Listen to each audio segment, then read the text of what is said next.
بسم الله الرحمن الرحيم الحمد لله رب العالمين والصلاة والسلام على أشرف الأنبياء والمرسلين نبينا وإمامنا محمد وعلى آله وصحبه أجمعين أما بعد حياكم الله.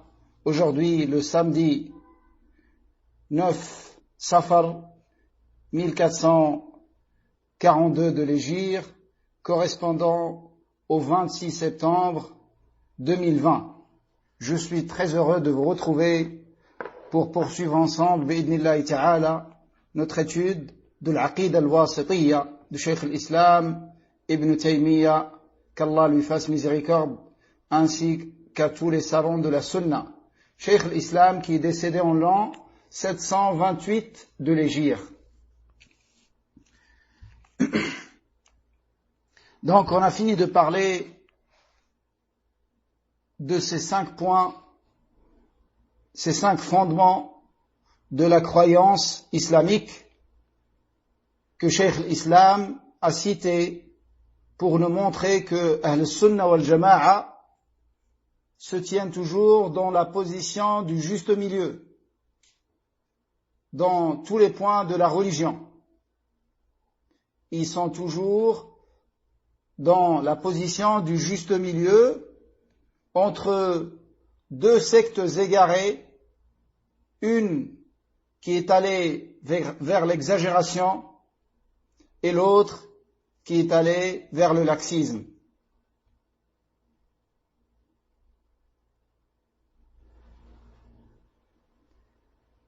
Et ces 5 points, il va les détailler par la suite, bi'idhnillahi ta'ala.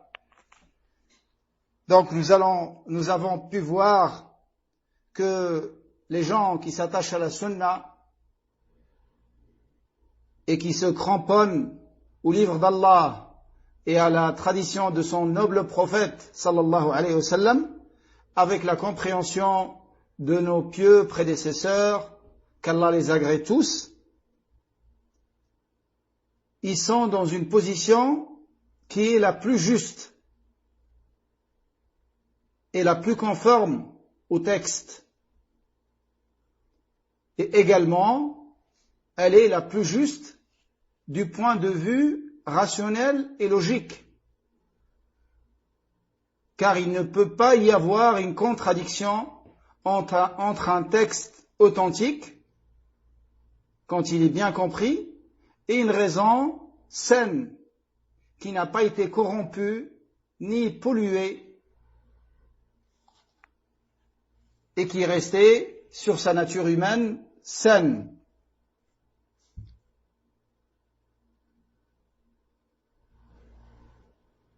Donc, les gens qui s'attachent à la sunna, comme a dit Cheikh l'Islam, فَأَهْلُ السُّنَّةِ نَقَاوَةُ الْمُسْلِمِينَ. Ahl sunna, ils sont la pureté des musulmans et les meilleurs des musulmans. On parle de ceux qui sont toujours dans le cercle de l'islam et qui ne sont pas sortis de l'islam. Ceux qui s'attachent à la sunna du prophète sont les meilleurs d'entre eux, sont les meilleurs parmi eux, sans aucun doute. Et on a vu cette expression de Cheikh l'Islam dans laquelle il a attiré notre attention sur ce point en disant que Ahl-Sunnah wal Jama'a, parmi les musulmans, sont comme les musulmans par rapport et comparés aux autres nations.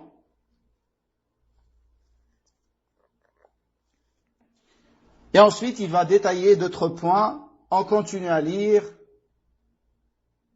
bi'idhnillahi ta'ala.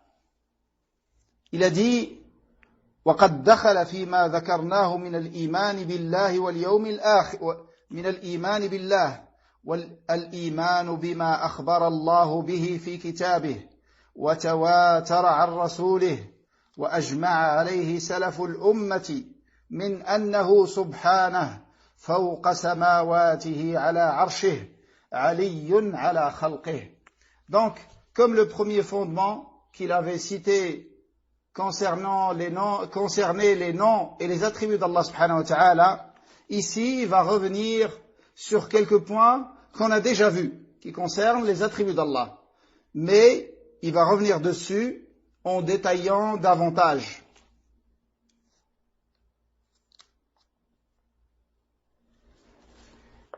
Il a dit, rahimahullah, fait partie de la foi en Allah qui a été mentionné précédemment, fait partie de la foi en Allah de croire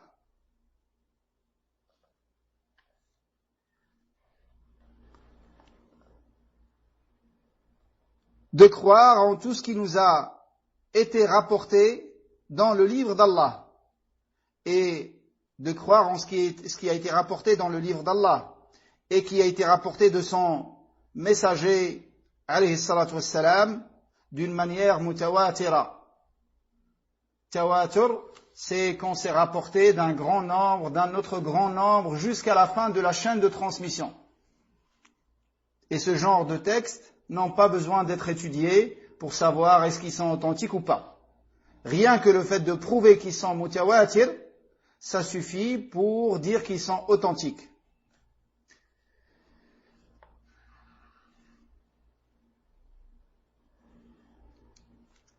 Donc, fait partie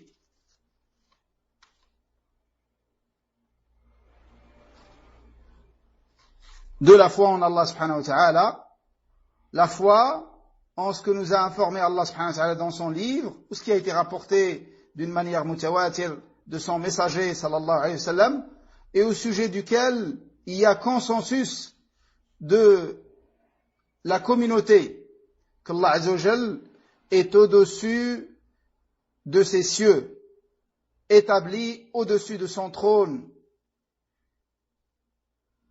élevé au-dessus de sa création, subhanahu wa ta'ala.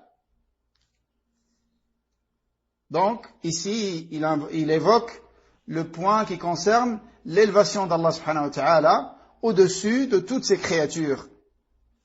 Donc, Allah subhanahu wa ta'ala est au-dessus de toutes ses créatures.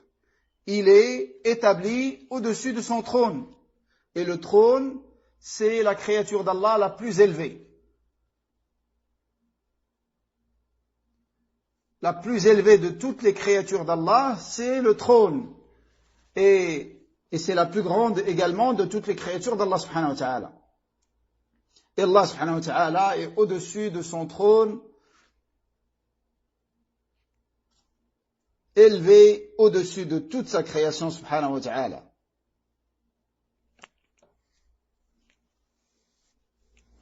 Donc, qu'on dise au-dessus de son trône ou sur son trône, il n'y a aucune différence quand on a bien compris que quand on dit Allah est au-dessus ou sur, il est au-dessus ou sur de la manière qui convient à sa grandeur et sa majesté.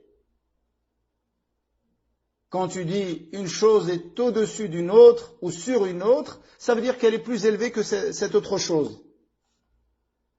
Et ça n'implique pas qu'il y ait un contact entre les deux. Après, nous, par rapport à Allah, on ne rentre pas dans ça. Parce que ça, rentrer dans ça, ça fait partie de se mêler du comment de l'attribut. Chose qui ne nous est pas autorisée.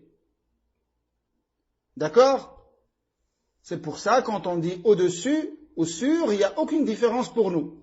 En plus que c'est juste du point de vue de la langue française. Car en français, quand on dit sur, ça ne veut pas dire forcément qu'il y a un contact entre les deux choses. On dit l'avion est au-dessus de la ville. Et ça ne veut pas dire que l'avion est en contact avec la ville. L'avion est au-dessus, ou là, l'avion est sur l'immeuble. Ça ne veut pas dire que l'avion est en contact direct avec l'immeuble ou le bâtiment. Mais même si c'était, quand on parle des attributs d'Allah subhanahu wa ta'ala, faut toujours avoir à l'esprit cette règle, que Allah subhanahu wa ta'ala n'est semblable à aucune de ses créatures. Il est certes établi au-dessus de son trône, comme il nous a informé. Et l'istiwa, ça signifie l'élévation. Après le comment de l'établissement, on ne le connaît pas. Donc, prenez garde à ce point qui est très important. Car quand ça te pose un problème, c'est que tu n'as pas compris la méthodologie de Al-Sunnah wal-Jama'a par rapport à ses attributs. Ça te pose un problème parce que tu fais une comparaison, une analogie entre Allah et la créature. Et tu t'imagines l'établissement de la créature et tu fais une analogie entre ce que tu connais et l'établissement d'Allah. Et ça, c'est une erreur. C'est une erreur, ça. Automatiquement, quand tu parles d'un attribut, il faut juste comprendre le sens. Et sache avec certitude que Allah subhanahu wa ta'ala n'est semblable à aucune de ses créatures dans aucun de ses attributs.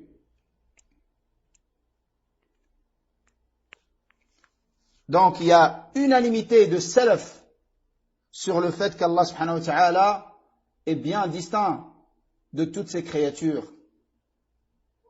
Et rien de ces créatures n'est mélangé à Allah. Comme Allah n'est mélangé à aucune de ses créatures. Comme ça a dit Cheikh l'Islam Taymiyyah rahimahullah. Allah subhanahu wa ta'ala est bien distinct. Et distant de toutes ses créatures subhanahu wa ta'ala. C'est pour ça quand on dit Allah, et on va arriver à ce point, c'est pas la peine que je le cite maintenant.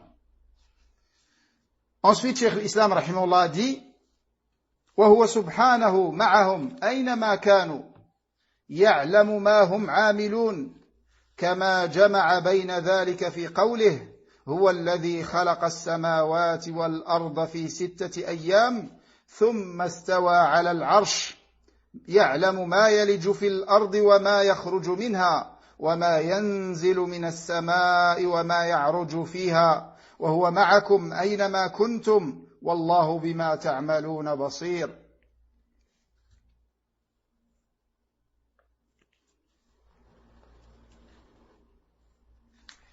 Et il croit, il va passer à autre chose. Et ensuite, il va faire le lien entre les deux. Un autre attribut, et ensuite, il va faire le lien. Et ce deuxième attribut également, on l'a vu. C'est l'attribut de l'ma'iyya. Allah est avec ses créatures. Il a dit, et qu'il est, on croit également, fait partie de la foi, et la foi au nom et attribut d'Allah subhanahu wa ta'ala, qui représente 1/3 de tawhid, fait partie de cette foi,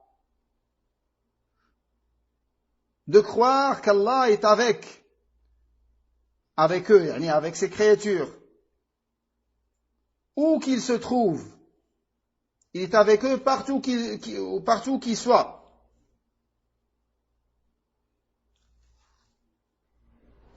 Et qu'il est subhanahu wa ta'ala et qu'il sait tout ce qu'ils font.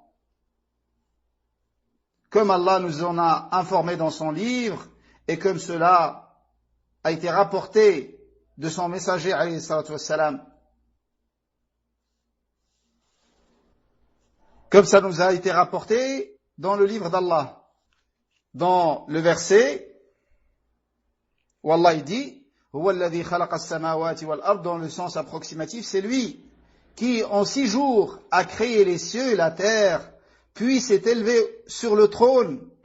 Il sait ce qui pénètre en terre et ce qui en sort, ce qui descend du ciel et ce qui y monte.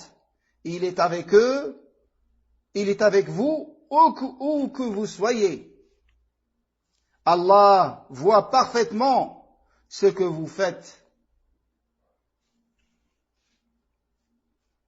Comme disent les savants, dans ce verset, Allah Azza wa Jalla a commencé le verset avec la science. Il est avec eux.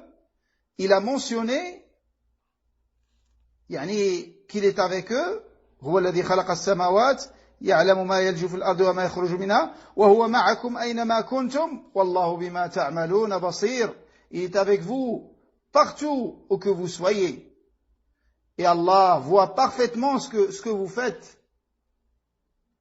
Donc Allah Azza wa Jal a commencé le verset avec la science et l'a terminé avec la science. Et cela indique que Allah Azza wa Jal est avec ses créatures, avec sa science. Et ça, c'est la signification de l'ma'iyya. En arabe, quand on dit qu'Allah est avec, et quand on dit je suis avec quelqu'un, ça ne veut pas du tout dire obligatoirement que je suis avec lui en personne. Je peux dire, quelqu'un peut me poser la question, t'es avec qui sur ce projet? Je dis, je suis avec un tel et un tel et un tel sur ce projet. Ça ne veut pas dire qu'ils sont présents avec moi et qu'on est mélangés l'un à l'autre. Il peut très bien être en Chine et moi je suis en Arabie Saoudite et je dis qu'on est ensemble et qu'il est avec moi. Il est avec moi, yani quand on dit en arabe avec, ça ne veut pas dire forcément yani les personnes. C'est pour ça que quand on dit Allah est avec, ça c'est le sens réel. Et quand est-ce qu'on comprend qu'ils sont avec yani l'un avec l'autre yani en personne? C'est quand il y a un autre dalil, un autre argument qui nous indique ce sens-là. Mais sans un autre dalil, le fait que deux entités soient l'une avec l'autre n'implique pas forcément qu'elles sont l'une avec l'autre en personne, qu'elles sont l'une avec l'autre en personne. Ça, c'est pas quelque chose qu'on comprend yani, obligatoirement. Il peut y avoir un autre élément qui nous indique que le ma'iyya est une ma'iyya avec les personnes et avec l'essence.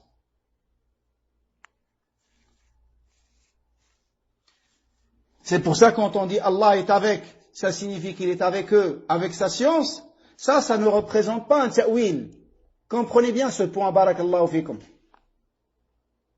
Car Cheikh Ibn Uthaymin, rahimahullah, avait cité quelque chose et certains ont compris qu'il voulait dire que le ma'iyya, elle est réelle.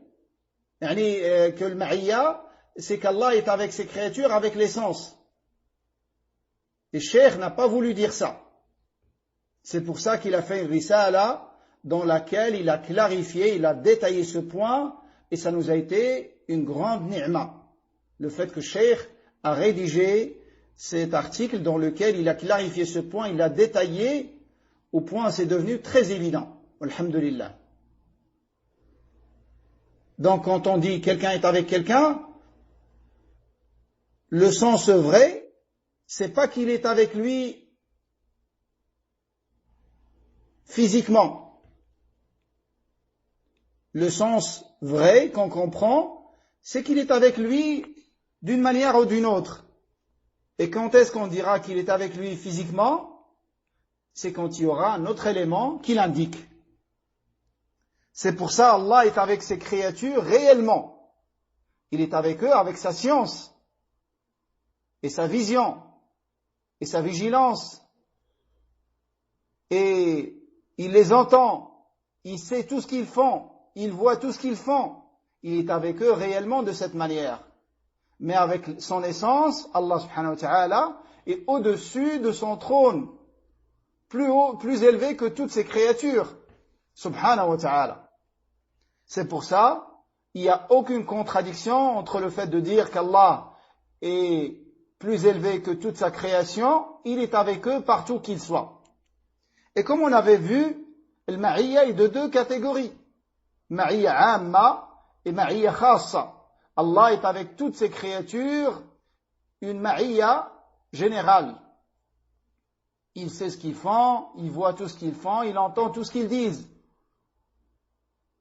Il est avec ses alliés, avec les croyants, avec ses prophètes et leurs suiveurs, une ma'iyya khassa, particulière. Il les soutient, il les assiste, il les fait triompher contre leurs ennemis. Donc ça, c'est particulier. Et ça, c'est spécifique à ses alliés. Mais la première, elle est valable pour toutes les créatures, croyants comme mécréants.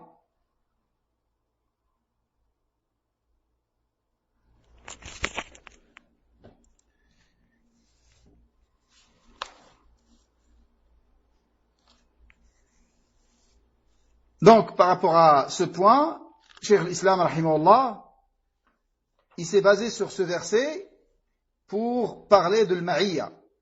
Et il a réfuté ceux qui ont pensé, qui se sont imaginés que le fait de dire Allah est avec ses créatures, qu'il est mélangé à ses créatures. Et ça, c'est une grave erreur. Ça, c'est une grave erreur de compréhension. Et ça, il s'est réfuté de plusieurs points de vue. On va se limiter à 5, parmi ce que Cheikh l'Islam a cité pour réfuter cette illusion et cette mauvaise compréhension. Le premier, comme je vous ai dit, en arabe, quand on dit « je suis avec quelqu'un », ça ne veut pas dire forcément que je suis avec lui physiquement. Je suis avec lui dans le cadre d'une collaboration.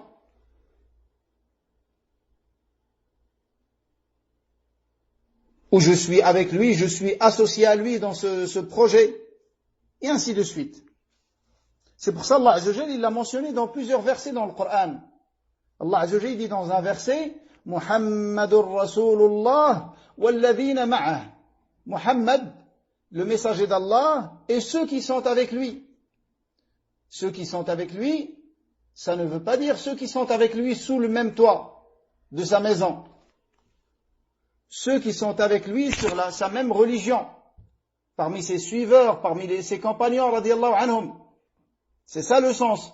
Personne ne comprend de ce verset, et ceux qui sont avec lui, que Allah Azza wa Jalla décrit dans la suite du verset, personne ne comprend que ceux qui sont avec lui, quand le verset a été révélé, à un endroit précis. Non, ça englobe tous ses compagnons. Le verset englobe tous les compagnons, parce que le verset c'est une description des compagnons. Muhammadur Rasulullah walladhina ma'ahu ashidda'u 'ala al-kuffari ruhama'u baynahum tarahum sujjadan rukk'an yabtaghuna fadlan min Allah. La suite du verset. Donc dans ce verset, Allah Azza wa Jalla, il nous a décrit les compagnons radiyallahu anhum. Donc personne ne comprend de ce verset qu'Allah Azza wa Jalla vise uniquement ceux qui sont avec Muhammad sallallahu alayhi wa sallam au moment où le verset a été révélé à un endroit précis. Allah subhanahu wa ta'ala dit dans le sens approximatif, Muhammad est le messager d'Allah. Ceux qui sont avec lui sont intraitables face aux mécréants, pleins de mansuétude, les uns envers les autres. Tu les vois qui s'inclinent et se prosternent, espérant les faveurs et la satisfaction d'Allah. La suite du verset. Donc ça, c'est une description de tous les compagnons. Radiyallahu anhum. Et les versets par rapport à ça sont très très nombreux, dans lesquels il y a ma'a, et ça ne veut pas dire être présent physiquement. Le deuxième point pour réfuter cette mauvaise compréhension,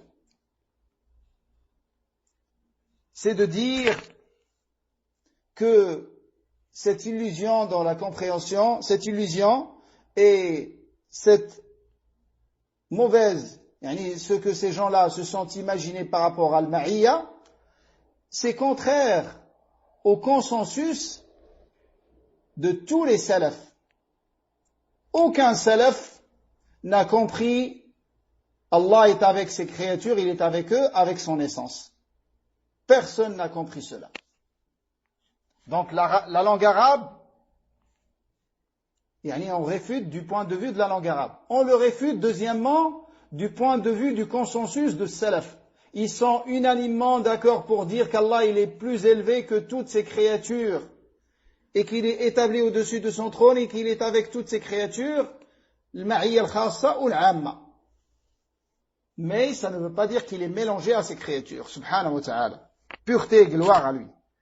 Le troisième point, c'est que cette mauvaise compréhension s'oppose également à la nature humaine saine. Même si tu prends un enfant qui n'est pas encore arrivé à la puberté, comme dit Cheikh l'Islam Taymiyyah, rahimahullah, il l'a mentionné, cet exemple, il l'a mentionné dans Dar'u Ta'arud al-Aql wa al-Naql. Même un enfant qui n'a pas atteint la puberté, sait qu'Allah Azza wa Jal est plus élevé que toutes ses créatures. Et quand il invoque Allah, il s'adresse vers le ciel, car il sait qu'Allah est très haut. C'est pour ça, il a dit Cheikh l'Islam une belle phrase. Il a dit وَكُلُّ أَحَدٍ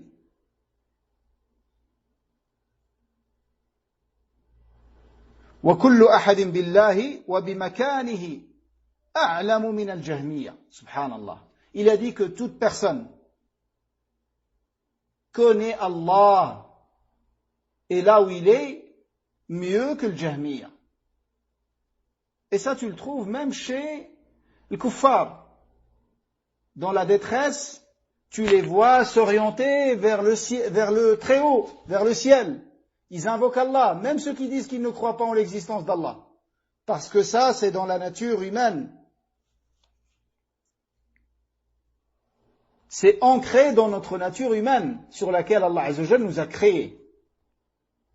Et c'est pour ça, subhanallah, il dit Cheikh l'Islam, tu trouves même ceux qui ne croient pas, d'après leurs études, parmi l'Asha'ira ou le Maturidiyya ou le Mu'tazila, ceux qui ne croient pas qu'Allah est très haut, au-dessus de toutes ses créatures, et qui croient qu'il est mélangé à sa création.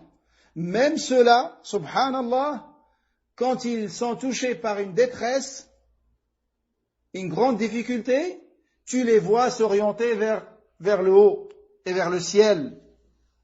Et ils agissent contrairement à leur croyance dans la difficulté.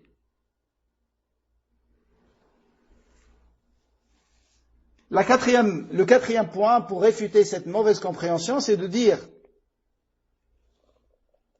que le fait de dire qu'Allah est avec ses créatures, on a vu que c'est de deux catégories. Il est avec eux d'une manière générale, avec sa science. Il est avec eux d'une manière particulière qui est réservée à ses alliés.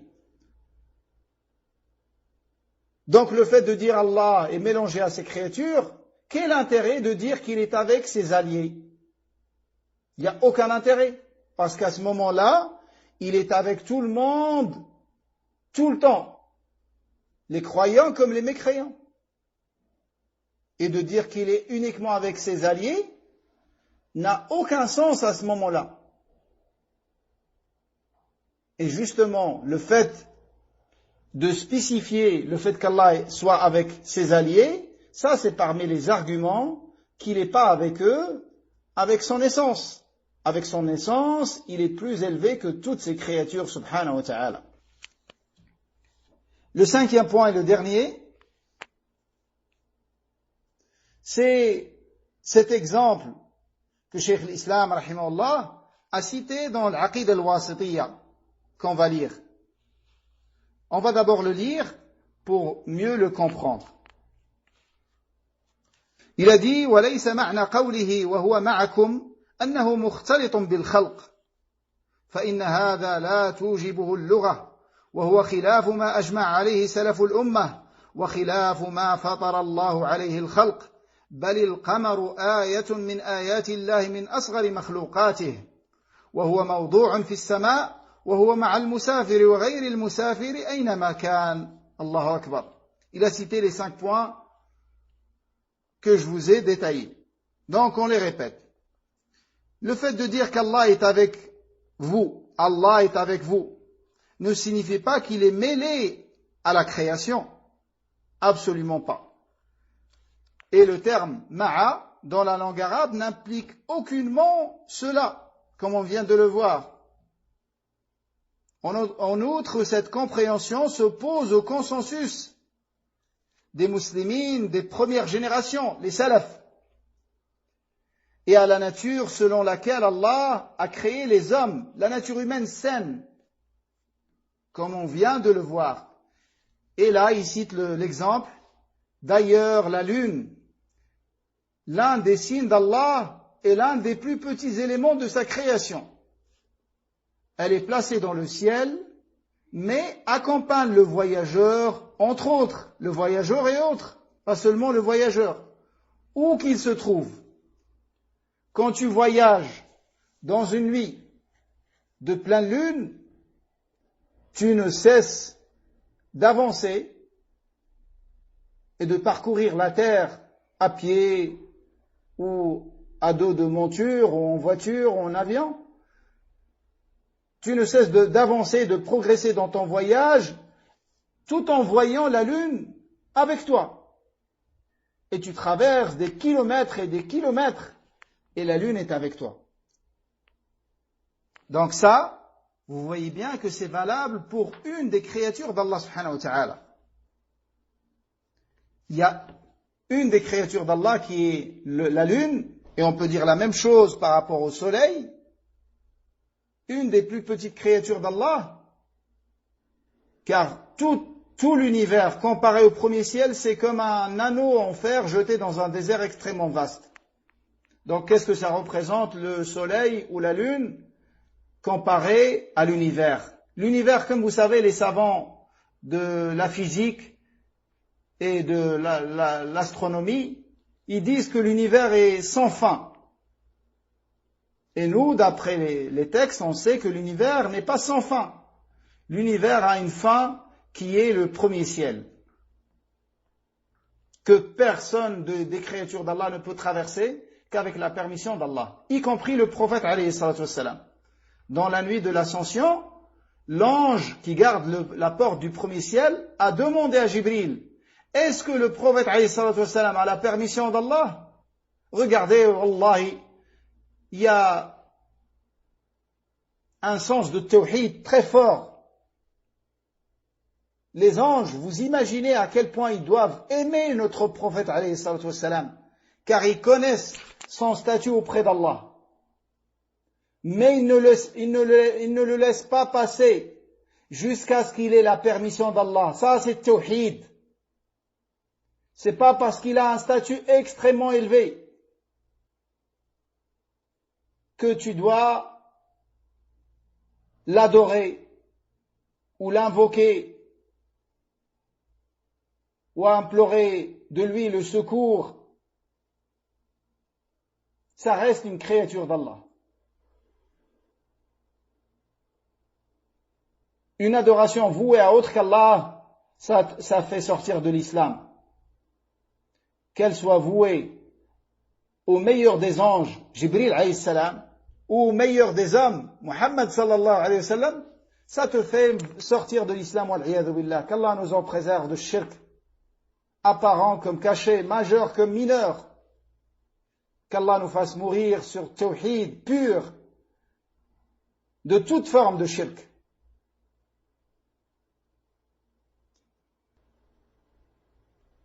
Donc ça, si c'est valable pour une des créatures d'Allah, une des plus petites créatures d'Allah, ça serait pas valable pour Allah subhanahu wa ta'ala,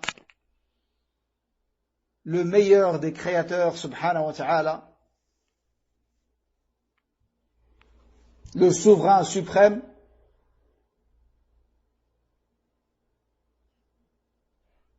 Bien sûr que oui. Et ça, cette parabole que Cheikh l'Islam a donnée, c'est uniquement une parabole pour comprendre. Mais la perfection la plus haute ne se doit qu'à Allah subhanahu wa ta'ala. Walillahi al-mathalul a'la. Mais c'est un exemple afin de faciliter la compréhension. Vous trouvez que c'est impossible qu'Allah subhanahu wa ta'ala soit très élevé au-dessus de toute la création et qu'il soit en même temps avec toutes ces créatures partout qu'elles soient, en voyant ce qu'ils font et en entendant ce qu'ils disent, et rien n'échappe à sa science, alors regardez une des plus petites créatures d'Allah, tout en étant très élevée dans le ciel, elle est avec le voyageur pendant son voyage et avec d'autres. Ensuite, il a dit, rahimahullah, وهو سبحانه فوق العرش رقيب على خلقه مهيمن عليهم مطلع إليهم إلى غير ذلك من معاني الربوبية وكل هذا الكلام الذي ذكره الله سبحانه من أنه فوق العرش وأنه معنا حق على حقيقته لا يحتاج إلى تحريف. Il a dit ensuite, Allah pureté à lui est également au-dessus de son trône, observant ses créatures, les soumettant à son autorité, les regardant, et sa seigneurie implique bien d'autres choses.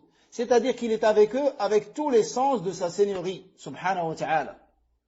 Allah subhanahu wa ta'ala est avec ses créatures avec tous les sens de sa seigneurie. Il les entend, il les voit, il sait ce qu'ils font, et ainsi de suite. Il les domine, il les contrôle, subhanahu wa ta'ala.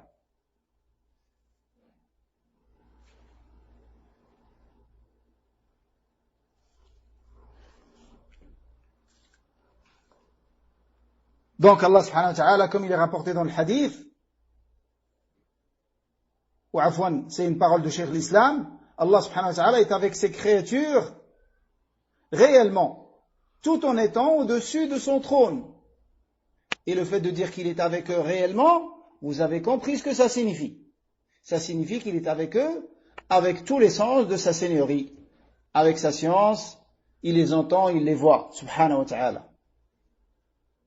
Mais avec son essence, il est au-dessus de son trône, réellement, également, comme il convient à sa grandeur et sa majesté, subhanahu wa ta'ala. Et il ne faut pas s'imaginer qu'il puisse y avoir une contradiction entre ces attributs. Et même si on s'imagine que c'est pas possible pour une créature, on a vu un exemple de créature pour laquelle ceci est valable. Tout en étant élevée dans le ciel, elle est avec la personne sur terre, comme la lune et le soleil. Imaginons que c'est pas possible pour les créatures. Est-ce que c'est pour autant qu'on va renier ça et rejeter ces attributs d'Allah subhanahu wa ta'ala, nous qui avons cru qu'Allah azza wa jalla n'est semblable à aucune de ces créatures dans aucun de ses attributs? Alors que dire que c'est valable pour la créature? Même si ce n'était pas valable pour la créature, on l'aurait affirmé à Allah subhanahu wa ta'ala, parce qu'il nous a informé de cet attribut.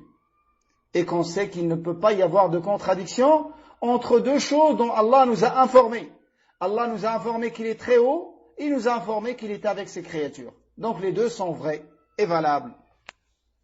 لكن يصان عن الظنون الكاذبة مثل أن يظن أن ظاهر قوله في السماء أن السماء تقله أو تظله وهذا باطل بإجماع أهل العلم والإيمان فإن الله قد وسع كرسيه السماوات والأرض وهو الذي يمسك السماوات والأرض أن تزولا وهو الذي يمسك السماوات والأرض أن تزولا ويمسك السماء أن تقع على الأرض إلا بإذنه ومن آياته أن تقوم السماء والأرض بأمره. Il poursuit, rahimahullah, en disant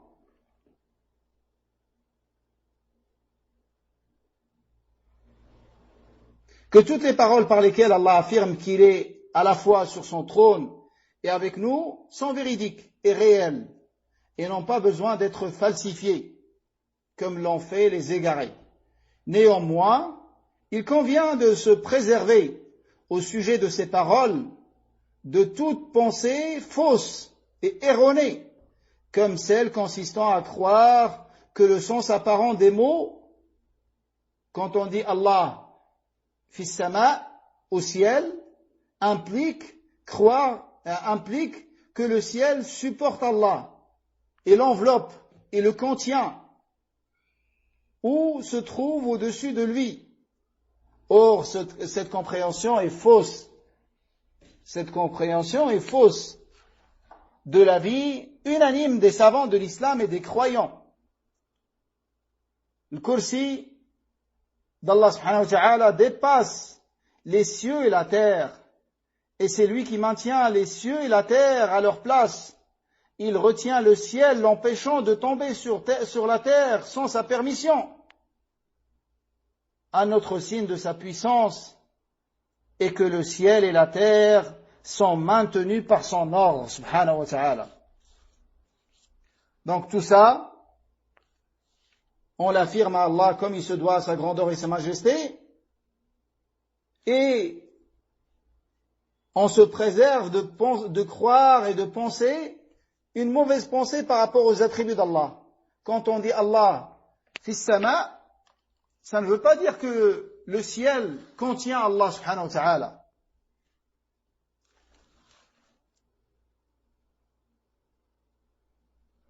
Ça ne veut pas dire que le ciel contient Allah subhanahu wa ta'ala, ou l'enveloppe, ou que le ciel est au-dessus d'Allah subhanahu wa ta'ala.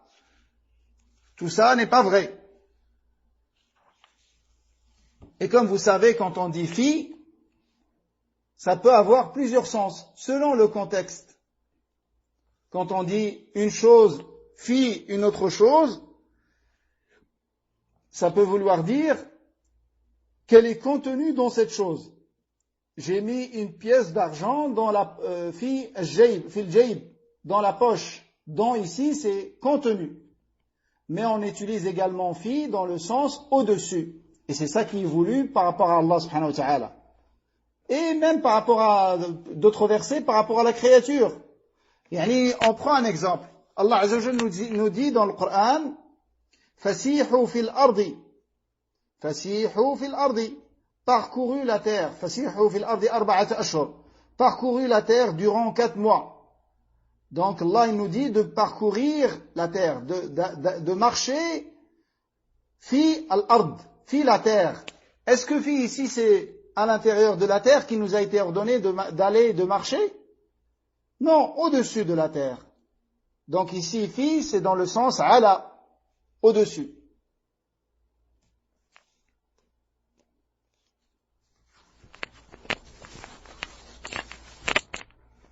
Et également quand on dit Allah fis sama, ça veut dire qu'il est au-dessus du ciel. Ensuite, il va passer à un autre attribut très important également et qui est encore en lien avec les deux précédents. On a vu l'ulu, al-ma'iyya, et maintenant il va parler de l'qurb, la proximité d'Allah subhanahu wa ta'ala. Il a dit, rahimahullah, il a dit, وقد دخل في ذلك الإيمان بأنه قريب من خلقه مجيب كما جمع بين ذلك في قوله وإذا سألك عبادي عني فإني قريب أجيب دعوة الداع إذا دعان فليستجيبوا لي وليؤمنوا بي لعلهم يرشدون وقوله صلى الله عليه وسلم إن الذين تدعونه أقرب إلى أحدكم من عنق راحلته وما ذكر في الكتاب والسنة من قربه ومعيته لا ينافي ما ذكر من علوه وفوقيته فإنه سبحانه ليس كمثله شيء في جميع نعوته وهو علي في دنوه قريب في علوه سبحانه وتعالى. Donc par rapport à la proximité d'Allah et qu'il est proche de ses alliés, il est proche des croyants, il dit, rahimahullah, fait partie de la foi en Allah et ses attributs de croire qu'Allah est proche de ses serviteurs auxquels il répond lorsqu'il l'invoque. Allah a d'ailleurs rassemblé ces deux attributs dans ses paroles. Les deux attributs, c'est le fait qu'il soit proche et au-dessus de toute sa création. Il a rassemblé les deux attributs dans le verset dans lequel Allah Azza wa Jalla dit, dans le sens approximatif, dans le sens approximatif de ce verset, si mes serviteurs t'interrogent à mon sujet, qu'ils sachent que je suis proche et que j'exauce l'appel de celui qui m'invoque lorsqu'il m'invoque. Donc ici, c'est un verset dans lequel est indiqué l'attribut de la proximité d'Allah de ses alliés, des croyants.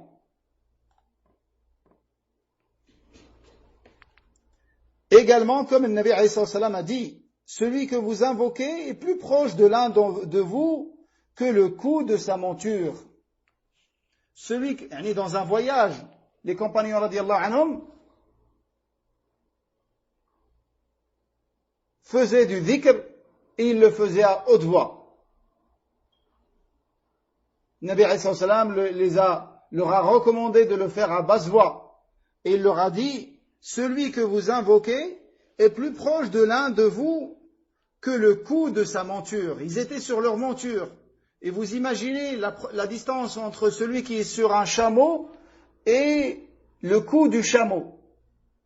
Allah est plus proche de ses alliés que cette distance-là.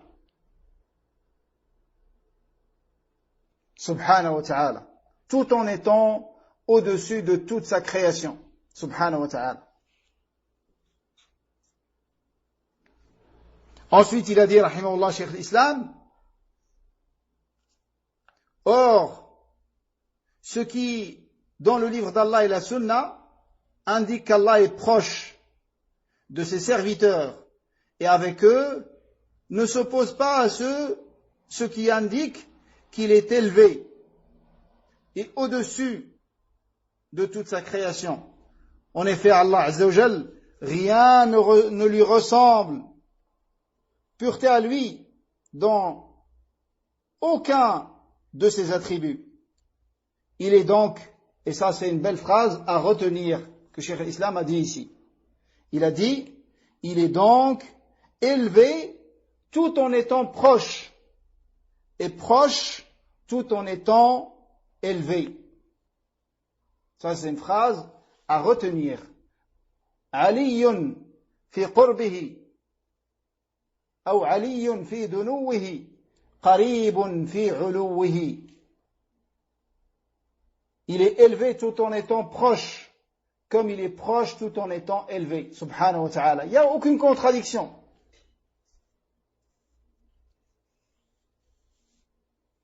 Et même si notre raison s'imagine, à tort bien évidemment, une contradiction, il faut attribuer à Allah cet attribut qu'il s'est attribué à lui-même dans son livre ou par l'intermédiaire de son messager alayhi salatu wassalam.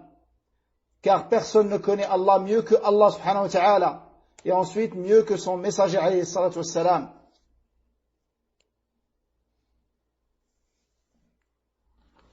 Ce qu'il faut savoir par rapport à l'attribut de l'qurb, un attribut sur lequel il faut beaucoup méditer, de savoir qu'Allah est proche de toi. C'est un attribut sur lequel il faut beaucoup méditer. Et vous savez que l'étude des attributs d'Allah, c'est une des plus grandes portes de la connaissance d'Allah subhanahu wa ta'ala. Et c'est la science la plus importante. La connaissance d'Allah subhanahu wa ta'ala. Et on ne connaît pas Allah subhanahu wa ta'ala avec autre chose mieux que ses noms et ses attributs. Donc, par rapport à cet attribut, ce qu'il faut savoir, que quand on dit Allah qarib, c'est spécifique, Allah est proche, ceci est spécifique de ses alliés. C'est pas comme le ma'iyya. Allah est avec, on dit qu'il est avec toutes les créatures, il est avec les croyants. Mais la proximité, c'est spécifique aux croyants seulement. C'est comme ça que ça a été rapporté dans les textes. Ça n'a jamais été rapporté dans un sens général. C'est toujours dans un sens particulier, spécifique aux croyants, aux alliés d'Allah. les prophètes ainsi que leurs suiveurs. Ce sont ceux-là les alliés d'Allah. Et Allah s'est décrit qu'il est proche de ses alliés dans beaucoup de versets, tel que le verset dans lequel Allah Azza wa Jalla dit فَاسْتَغْفِرُوهُ ثُمَّ تُوبُوا إِلَيْهِ إِنَّ رَبِّي قَرِيبٌ مُجِيبٌ. Implorez donc son pardon et revenez à lui repentant, car mon Seigneur est tout proche et répond à toute invocation, exauce toute invocation également. Quand on dit répond à toute invocation, ça veut dire qu'il exauce toute invocation, subhanahu wa ta'ala. Dans un autre verset, Allah Azza wa Jalla dit وَاسْتَغْفِرُوا رَبَّكُمْ ثُمَّ تُوبُوا إِلَيْهِ إِنَّ رَبِّي رَحِيمٌ وَدُودٌ. Implorez le pardon de votre Seigneur, puis revenez à lui repentant, car mon Seigneur est tout miséricordieux et plein d'amour. Et Allah aime ceux qui se repentent et ceux qui reviennent à lui, subhanahu wa ta'ala. Et bien évidemment, Allah est proche, comme dans ce verset, de ceux qui implorent son pardon et qui reviennent vers lui repentants. Et ça, c'est les croyants.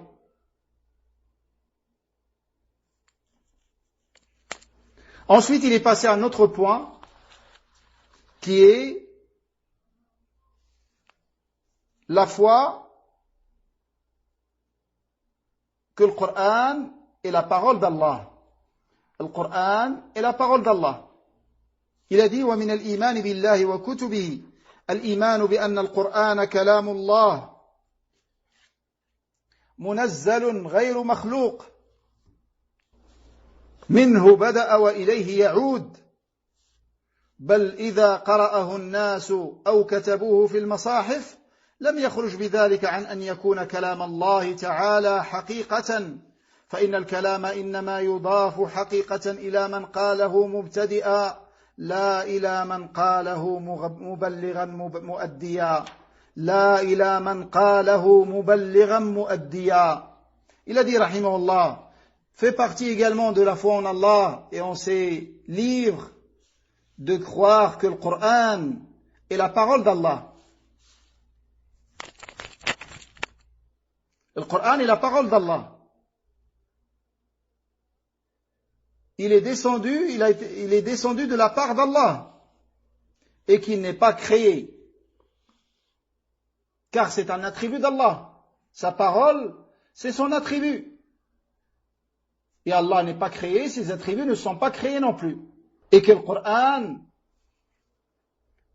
provient de la part d'Allah.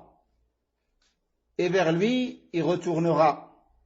Vers lui, il retournera.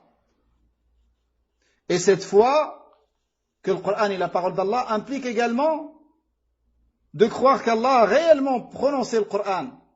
Il a parlé réellement avec le Coran. Les paroles qui s'y trouvent, Allah a réellement parlé avec. Et que le Coran qui est descendu sur Muhammad sallallahu alayhi wa sallam est réellement la parole d'Allah. Et non pas la parole d'un autre que lui.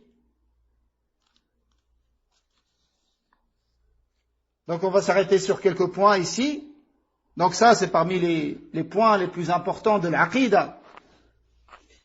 On a parlé de le Coran et qu'il est la parole d'Allah dans ce qui a précédé, mais ce qu'il faut savoir qu'au sujet de cette mas'ala, il y a eu une très très grande fitna à l'époque de l'imam Ahmad, où les savants de la sunna et les gens de la sunna de manière générale également ont été éprouvés par rapport à ce point. Car le mubtadi'a parmi le mu'tazila ont réussi à s'approcher des gouverneurs de l'époque. Et ils les ont induits dans cet égarement, jusqu'à ce qu'ils ont cru que le Coran est créé. Ils les ont poussés à éprouver les gens parmi Al-Sunnah par rapport à ce point. Et parmi ceux qui ont été très très éprouvés, c'est l'imam Ahmad. Et c'est dans cette fitna que son rang a été mis en évidence. Et son degré était également clair dans cette fitna, où Allah Azza wa Jalla l'a raffermi sur la vérité et il lui a permis de patienter jusqu'à ce que le fitna ait été dissipé, walhamdulillah. Et cette parole que le Coran ait créée, le premier qui a parlé avec cette parole, c'est un homme qui s'appelle Al-Ja'd ibn Dirham. On a parlé de cet homme hier, qui a pris sa croyance des Juifs. Et cet homme n'a pas pu propager sa croyance. Mais il a eu un élève très brillant et très intelligent qui s'appelle Al-Jahm ibn Safwan, et qui était très très éloquent. Lui, Al-Ja'd ibn Dirham, il n'a pas réussi à propager cette aqida égarée. Et en plus, quand le gouverneur de l'Irak a entendu parler de lui, et le jour de l'Eid, du sacrifice du mouton, il a fait son discours habituel de l'Eid. C'était le gouverneur qui s'appelle Khalid al-Qasri, Khalid ibn Abdillah al-Qasri, rahimahullah. Il a dit aux gens, aux croyants, sacrifiez vos bêtes, qu'Allah accepte de vous. Moi, je vais sacrifier le Ja'd ibn Dirham. Et après la fin de son discours, il a ordonné qu'on le ramène, il l'a tué. Il leur a dit, cet homme prétend qu'Allah Azza wa Jalla n'a pas pris Ibrahim comme Khalil. Il prétend qu'Allah Azza wa Jalla n'a pas parlé à Moussa. Pureté et gloire à Allah de ce que cet homme dit. Il leur a dit, sacrifiez, moi je vais sacrifier cet homme. Qu'Allah accepte de l'émir Khalid al-Qasri. Ce qu'il a fait. Et ça, c'est le gouverneur qui a le droit d'appliquer les sentences. Et ça ne s'applique pas au niveau des individus, comme vous savez. Ensuite, après lui, Al-Jahm ibn Safwan a pris la relève. Il était à l'est, dans la région de Tirmidh. Il a commencé à propager sa aqida, et avec l'éloquence qu'il avait, ça n'a cessé de se propager. Jusqu'à ce qu'il y ait eu cette fitna pour Al-Sunnah wal-Jama'a, qui s'est terminée, alhamdulillah, avec la domination de la vérité. Et ça, c'est une règle infaillible. Les gens de la Sunna, ils doivent juste patienter. Et la bonne issue, elle est pour eux. Et la victoire, elle est pour eux. À condition qu'ils patientent et qu'ils s'attachent au livre de leur Seigneur et la sunna de leur prophète avec la compréhension des compagnons radiyallahu anhum. C'est la seule condition. Et ça, c'est une promesse de la part d'Allah. C'est pas moi qui le dis. C'est la promesse d'Allah subhanahu wa ta'ala. Et l'imam Ahmad n'a cessé d'être éprouvé par rapport à cette mauvaise croyance afin qu'il reconnaisse que le Coran est créé jusqu'à l'époque de Al-Mu'tasim, un gouverneur parmi les gouverneurs abbasi. Et il y a eu un débat très connu entre l'imam Ahmad et le Mu'tazila devant le gouverneur. Et à chaque fois qu'il ramenait une ambiguïté, l'imam Ahmad la faisait dissiper avec la science qu'Allah lui a donnée. Jusqu'à ce que tout le monde a vu que c'est lui qui avait la vérité et que ses adversaires n'avaient que du vent et que des ambiguïtés. Et il a montré au gouverneur que le fait d'imposer aux gens de dire que le Coran est créé, c'est une ignorance et c'est une injustice, et d'imposer cela aux gens. Car le Nabi sallallahu alayhi wa sallam n'a pas imposé ça aux gens. Et ne l'a jamais dit. Pourquoi vous imposez ça? Et là, le Mu'tasim, le gouverneur, a vu que c'est l'imam Ahmad qui avait raison. Mais ces grands ennemis d'Allah, parmi le Mu'tazila, ils ont réussi à le convaincre que si jamais il le laisse sortir vainqueur dans ce débat, les gens ne vont plus respecter le gouverneur, car il a été dominé. Ils lui ont dit, garde-le et frappe-le, afin de garder le respect pour le gouverneur. Et effectivement, c'est ce qu'il a fait. Et quand il a fait ça, les gens ont eu peur, même beaucoup parmi les hommes de science. Et sous la menace, ils ont dit à ces gens-là ce qu'ils voulaient dire, ce qu'ils voulaient entendre, tout en ayant la foi, c'est-à-dire qu'ils ont dit ça sous la contrainte. Mais l'imam Ahmad n'a pas excusé les grands savants qui ont faibli dans cette fitna. Et c'est connu sa position vis-à-vis d'eux. Malgré que c'est des grands savants de Al-Sunnah wal-Jama'a. Sous la contrainte, ils ont cédé, tout en ayant la vraie foi, tout en ayant le cœur apaisé et serein avec la vraie foi. Donc le Coran, comme on a vu avant, on va y passer rapidement. Le Coran, c'est la parole d'Allah, avec laquelle il a parlé réellement.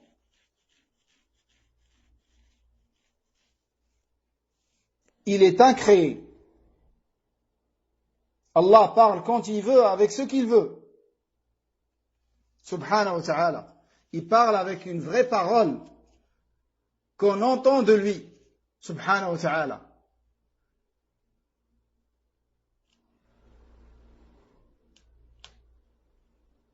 Et il parle de la manière qui convient à sa grandeur et sa majesté, subhanahu wa ta'ala. N'oublions jamais ça. Il parle réellement comme il convient à sa grandeur et sa majesté. Et non pas comme la créature. Donc il a dit, le Coran provient d'Allah. C'est-à-dire c'est lui qui a parlé avec, comme l'a expliqué l'imam Ahmad. Et il retournera vers lui. Et ça, comme l'a expliqué également l'imam Ahmad, rahimahullah, c'est-à-dire que vers la fin des temps, Allah subhanahu wa ta'ala prendra le Coran et lèvera le Coran des poitrines des hommes et des livres. Il ne restera plus de Coran sur terre. Et ça, c'est vers la fin des temps. C'est ça le sens. Al-Sunnah, ils disent minhu bada, c'est-à-dire que c'est lui qui a parlé avec. Ça, c'est pour réfuter la croyance de l'Mu'tazila, qui disent qu'Allah a créé une créature qui a parlé avec le Coran. Non, le Coran, c'est Allah qui a parlé avec réellement. Et Jibril, alayhi salam, l'a entendu de lui. Et c'est pour ça que Cheikh l'Islam a poursuivi en disant qu'il n'est pas donc permis d'affirmer d'une manière absolue que le Coran est la reproduction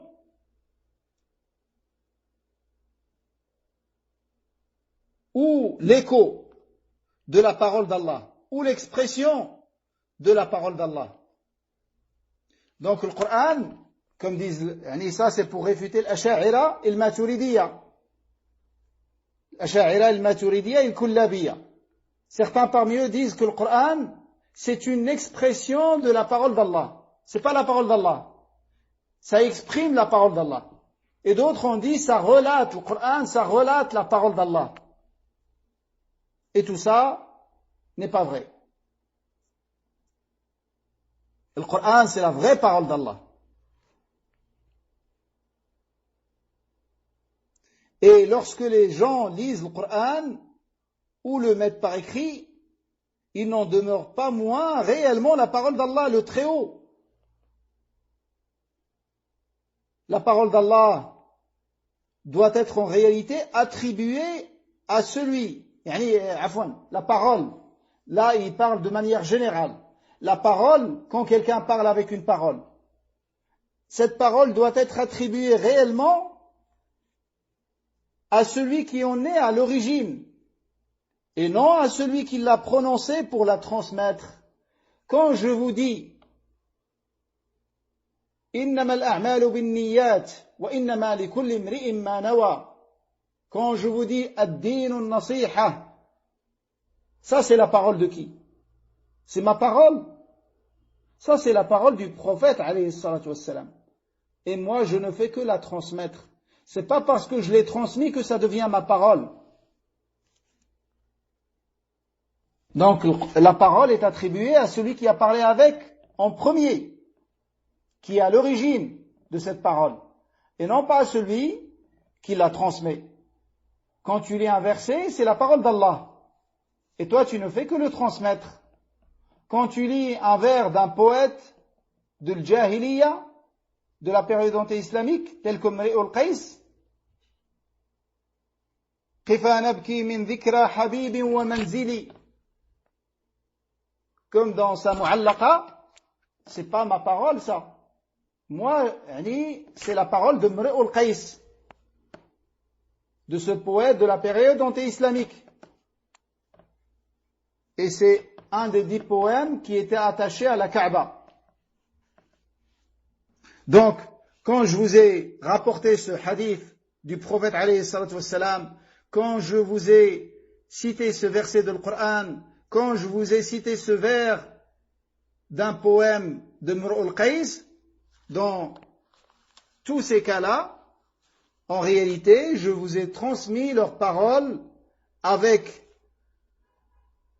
mes gestes et avec ma voix. Mais la parole, en réalité, elle est attribuée à celui qui est à l'origine de cette parole. Donc ça, c'est aussi une des paroles les plus belles de Cheikh l'Islam dans cette aqida. Que la parole est attribuée à celui qui en est à l'origine et non à celui qui l'a prononcée pour la transmettre. Ça, je vous conseille aussi de la mémoriser, cette phrase.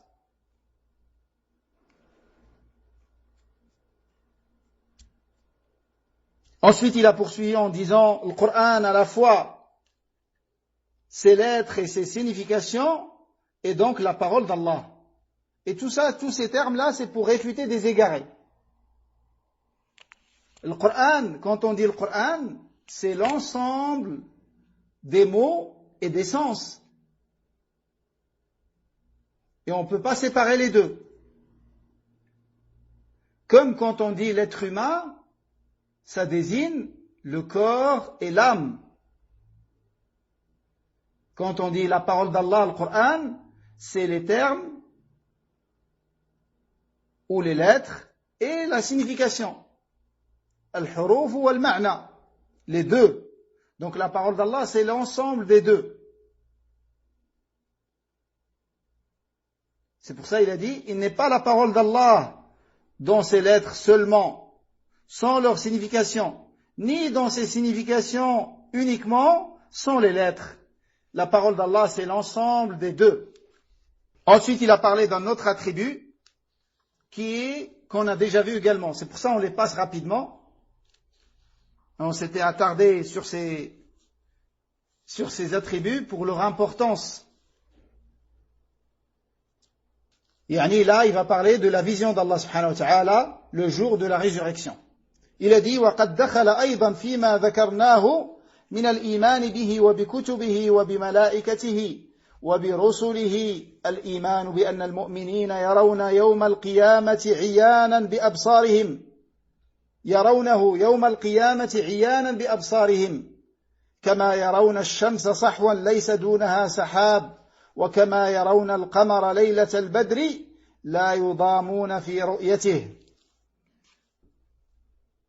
Fait également partie de la foi en Allah et en ses livres, et en ses anges et en ses messagers, de croire que les croyants verront Allah de leurs yeux le jour de la résurrection, tout comme ils peuvent voir le soleil qui n'est pas voilé par les nuages, ou la lune, une nuit de pleine nuit, sans aucune difficulté,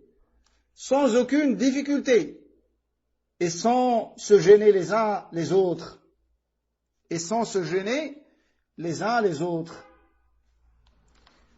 Donc ici, il a parlé de la vision d'Allah subhanahu wa ta'ala.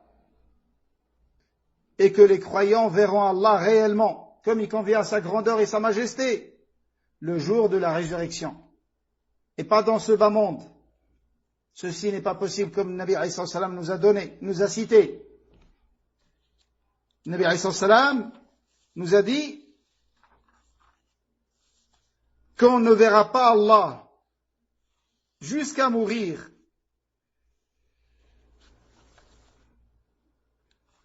Qu'on ne verra pas Allah jusqu'à mourir. Innakum lan taraw rabbakum hatta tamutu.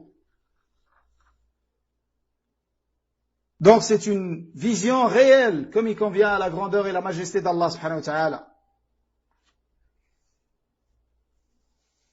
Et dans ce hadith, auquel il a fait allusion Cheikh l'Islam rahimahullah, quand il a dit, comme on voit la lune, une nuit de pleine lune, et le soleil qui n'est pas voilé par les nuages, ça, il fait allusion à un hadith dans lequel Nabi alayhi salam a dit Innakum satarawna rabbakum kama tarawna ash-shamsa wal-qamar la tudarruna fi ru'yatihi wa fi riwaya la tudamuna fi ru'yatihi wa fi riwaya la tudammuna fi ru'yatihi. Vous verrez certainement votre Seigneur comme vous voyez le soleil et la lune, sans se gêner les uns les autres, et dans une autre version, sans aucune difficulté. Donc ici, le Nabi alayhi salam a comparé la vision à la vision, et non pas ce qui est vu à ce qui est vu. Ça, c'est très important. Et ça, c'est parmi les paroles de Cheikh l'Islam à mémoriser également. Car ça te résume la bonne compréhension de ce hadith. Le Nabi alayhi salam a dit, vous verrez comme vous voyez. Donc ce qui est comparé, c'est la vision. C'est-à-dire, vous allez voir Allah d'une manière claire et réelle, comme vous voyez la lune dans une nuit de pleine lune et le soleil qui n'est pas voilé par les nuages. Donc ici, ce qui est comparé, c'est la vision à la vision, dans sa clarté et dans sa réalité. Par contre, Allah n'est pas comme la lune, subhanahu wa ta'ala. Pureté et gloire à lui.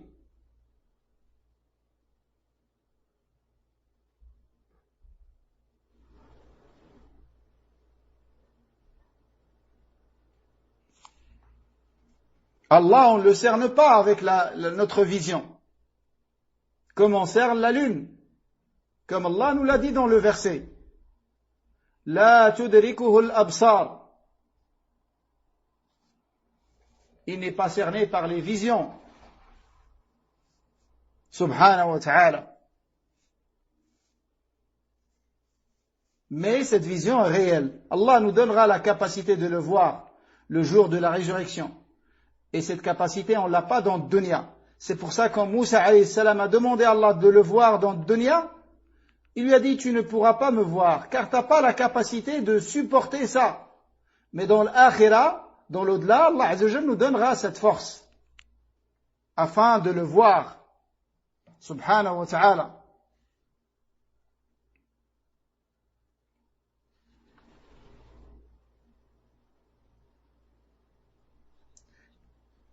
Et les Ash'ari disent,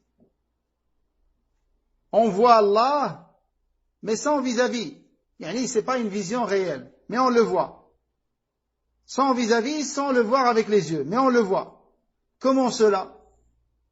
C'est pour ça, il dit Cheikh l'Islam, que les plus intelligents parmi les Ash'ari, ils ont dit, en réalité, nous, notre avis par rapport à la vision, c'est exactement comme l'Ash'ari, comme le Mu'tazila, afwan.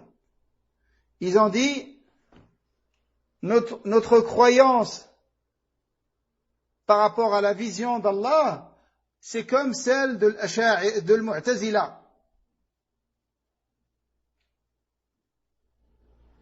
c'est qu'on renie la vision d'Allah.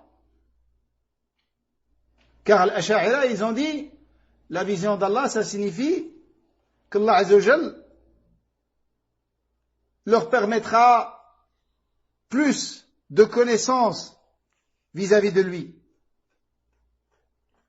Et ça s'oppose aux textes dans lesquels le Nabi alayhi salam nous dit clairement que nous verrons Allah comme nous voyons la lune dans une nuit de pleine lune et comme nous voyons le soleil qui n'est pas voilé par les nuages. Donc la vision d'Allah de la part des croyants est réelle avec les yeux, comme il convient à la grandeur et la majesté d'Allah subhanahu wa ta'ala. Et les gens du paradis, quand ils vont entrer au paradis, ils seront appelés. Ô vous les gens du paradis, vous avez un rendez-vous auprès de votre Seigneur, qu'il sera accompli pour vous, et vous avez une promesse de sa part qui sera accomplie pour vous. Ils diront, est-ce qu'il n'a pas rendu nos visages splendides et il n'a pas, et également il a alourdi nos balances avec les bonnes actions. Il nous a fait rentrer au paradis. Et il nous a préservés du châtiment de l'enfer. C'est-à-dire, qu'est-ce qu'on va avoir de plus que tout ça? Et c'est là où le voile sera levé. Et ils verront Allah. Ils n'auront pas une chose au paradis meilleure que la vision d'Allah subhanahu wa ta'ala. Et cette vision, c'est ce qui a été expliqué dans le verset par le Nabi alayhi salatu wassalam. Az-ziyada lilladhina ahsanu al-husna wa ziyada.